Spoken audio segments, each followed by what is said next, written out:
Have you been hearing about law of attraction? If you're on this planet, we imagine you have. Law of attraction is an interesting thing. Law of attraction is the law that manages all vibrational frequencies. It's the law that says that which is likened to itself is drawn. So the thing that we want to point out to you, that most who are thinking about law of attraction are not yet factoring in, is that yes, law of attraction is responding to the thoughts you're thinking right now. When you say, I don't have enough money, I've never had enough money, I don't know anybody who has enough money, I'm sick of not having enough money, law of attraction is responding to your vibration, and you are experiencing the holdup of money because you've got that vibration going on in your conscious patterning. But law of attraction is also responding to the larger part of the vibration that is you. Remember, you were source energy before you got here, and even after you are in this physical body, you are emanating rockets of desires, and the larger part of you has become this newly improved, in this case, richer version of you. And law of attraction is responding to that part of you dominantly. Now think about it. Which part of you has been around longest? The non-physical part of you. So which part of you do you think has the strongest calling power? The non-physical part of you. Which part of you, if law of attraction is responding to all vibrations, and here you are in your conscious physical form beating the drum of not enough money, and here you are over here as the non-physical furthest extended part of the universe, having experienced life and now knowing that you want more, and law of attraction is responding to that part of you, which part of those law of attractional responses do you think is the dominant one? This one, the non-physical one, who you are becoming. This is the strongest point of your attraction. So now, this is how your emotions come in. So, who you really are is this new and improved, because of what you're living in your physical form, version of you. And the question is, are you letting yourself be that new and improved version of you? Or are you still over here beating the drum of justification of why you want what you want? You see how it works? When life lets you know that you don't have enough of something, or helps you to know what you don't want, and you emanate the desire of what you do want, the larger part of you rides that rocket of desire and not only focuses upon it, but friends, we so want you to know this, literally becomes the non-physical, vibrational essence of what you are asking for. You are, bit by bit, while you are here in your physical body, creating what we like to call a vibrational escrow. In other words, it's the new and improved version of you. It's the part of you that has the lover that you've been asking for. It's the part of you that lives in the place you want to live. It's the part of you that is feeling fulfilled in your life experience. It's the part of you that is joyful. In other words, that part of you is real. We're not kidding you about it. It's so real that when you don't let yourself go there and be it, you feel rotten. What we really want to say to you is, as life causes you to become more, if you don't let yourself become it, you don't feel good. And that really is what the art of allowing is. The art of allowing me here in my physical form to be the fullness that life has caused me to be. And you know, a lot of that which that non-physical part of you was even before you were in this physical body. And now you are here in this physical body, you gotta be asking the question, why am I here? If this non-physical part of me is pure positive energy, if it's source energy, pure positive energy, liquid love, appreciation, worthiness, if it's everything that I strive to be, then remind me again, Abraham, why did I come here? And we say, because expansion is dependent upon the contrast that helps you to decide what it is you want. In other words, you knew that without exposure to life, you could not come to new conclusions. And if you don't come to a new conclusion, law of attraction cannot respond to the new conclusion, and the universe cannot expand. Everything about the eternal nature of that which we all are is about that comparative experience. And so you see how perfectly it is set up. Here you are, feeling good, source energy, eager about more exposure to life, which causes you to more clearly know what you want. And when you think about all of the perspectives that Source has here in this physical form, and all of the exposure to all of the experiences that all are having, you must understand that there is a huge becoming that is taking place that then law of attraction is responding to. Do you now see how the universe expands? And do you now see a little bit why you'd be willing to come forth? Because you want to be part of the deciding of this expanding experience. So, now do you understand a little more clearly what those two vibrational reference points are? There's the non-physical you that was you before you were you, but became even more emphatically what it is because of what you've been doing when you've been banging around here. In other words, this is the expanded version of you. And when you keep up with you, or when you move in the direction of that which you are, you feel so good. We like to refer to that as a sort of vibrational gap. So, who you really are loves. So when you find someone that you don't think is love-worthy, rotten person that they are, did something bad to you or somebody, and you look at them, and in all of your logic, you condemn them as well as their behavior, that hatred that you feel is because you have chosen a thought which has a vibrational frequency that's very far from the love that you really are. Now, your logic says, why would I love something so utterly unlovable? Why would I love something that's easier to hate? And we say, well, we know hating is easy. It's also lazy. When you just look at something and you have a knee-jerk response to it, then it controls your vibrational patterning.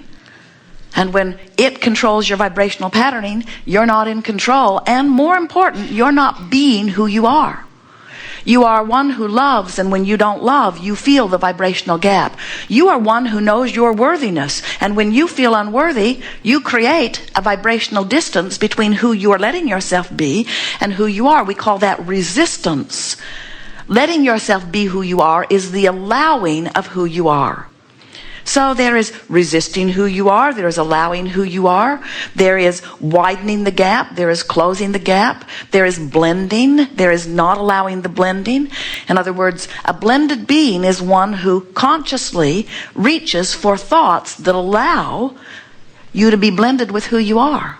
So you don't have the power to do the blending. Law of attraction's doing the blending. You only have the power of choosing the frequency that allows the blending or doesn't allow the blending.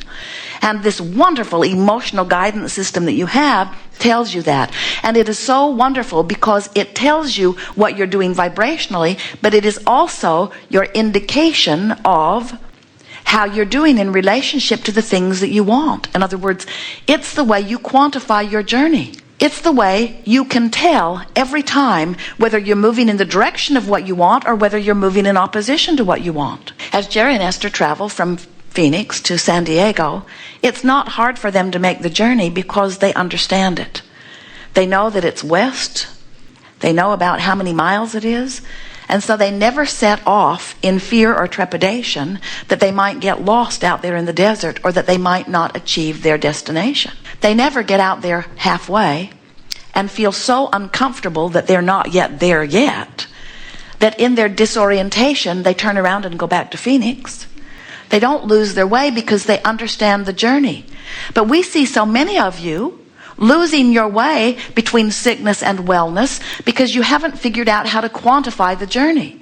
We see you losing your way between not having a relationship that you want and having it, or not having the money you want and having it, because even though you often start off in the direction of what you want, since 99% and more of every journey is completed vibrationally before you see the physical evidence of it, when you take score and you don't have evidence, you automatically assume in most cases that you must not be doing the right thing. And then you do get disoriented and you often do turn around and go back to Phoenix.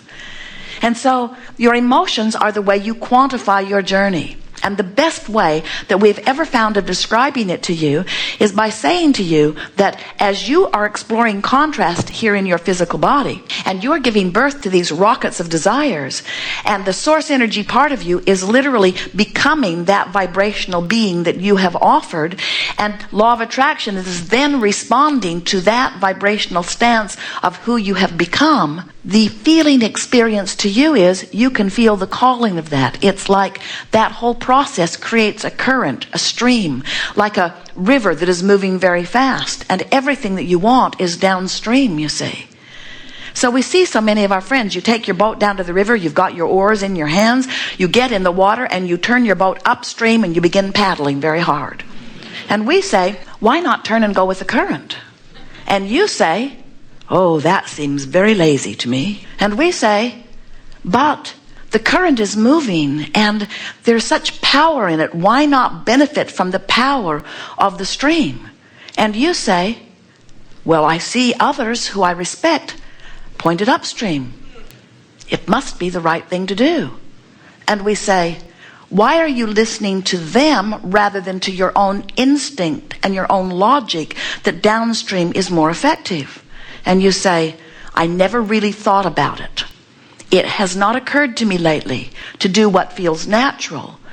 I've been listening to others and look how many of them are pointed upstream. It must be the right way to go. And anyway, the trophies and monuments that I've noticed are given to those who really work hard against this current. And so I'm going to persevere. I'm going to be virtuous and valiant. I'm going to do the hard thing because, Abraham, no gain comes without pain. And we listen to your irrational logic. And then we always announce to you, you have free will.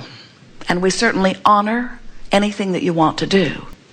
However, nothing that you want is upstream.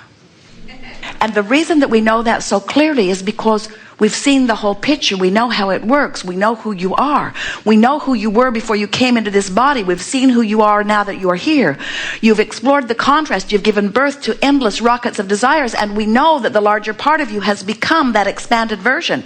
And we know that law of attraction is responding to that larger version. And we know that that's what creates your current. And we know that everything that you want is that away. And so when you begin to understand that the stream is moving, and that when you are moving in the direction of who you really are, you feel the ease of it, and when you move in opposition, you feel the resistance of it, then you begin to understand that you can always tell, no matter where you are in relationship to what you want, when you put your boat in the river, it doesn't matter if you put it in at discouragement, or if you put it in at optimism, or if you put it in at hope, or if you put it in at knowing, or if you put it in at pessimism, or if you put it in at fear, or if you put it in at anger or despair. It doesn't matter where you put your boat in the water. The only thing that matters is that you know that the stream's moving that way, and if you will let go of those oars, if you will let go of the resistance, if you will let go of your justification, if you will let go of your anger, if you will let go of those thoughts that don't feel good to you, the stream will carry you, and it will carry you quickly, and it will carry you toward everything that you want.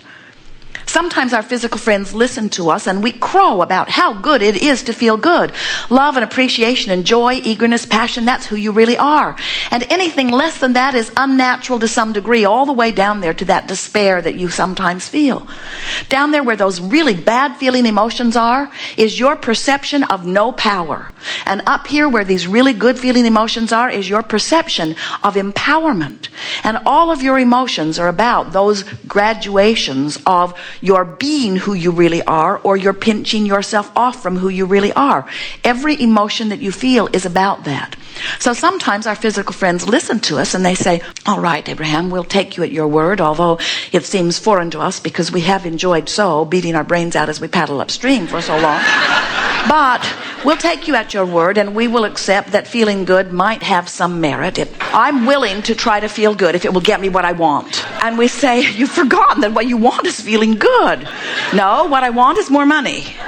What I want is more money and a lover and a big house. That's what I want. And we say, but everything you want is because you think you will feel better in having it. So you say, all right, I accept that up there is where the good feeling is. And here I am down here where I don't feel so good. So I will put my boat in the stream. I will turn it downstream. I will put a motor on my boat, and I will move down there to all of the things that I want. And we say, you don't have to put a motor on your boat.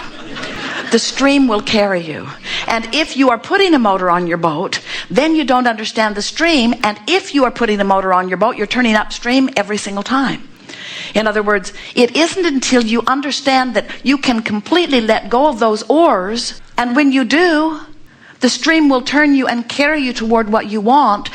that you really begin to understand what the art of allowing is. The art of allowing is knowing, trusting at first, hoping maybe at first, then coming to trust, then coming to believe.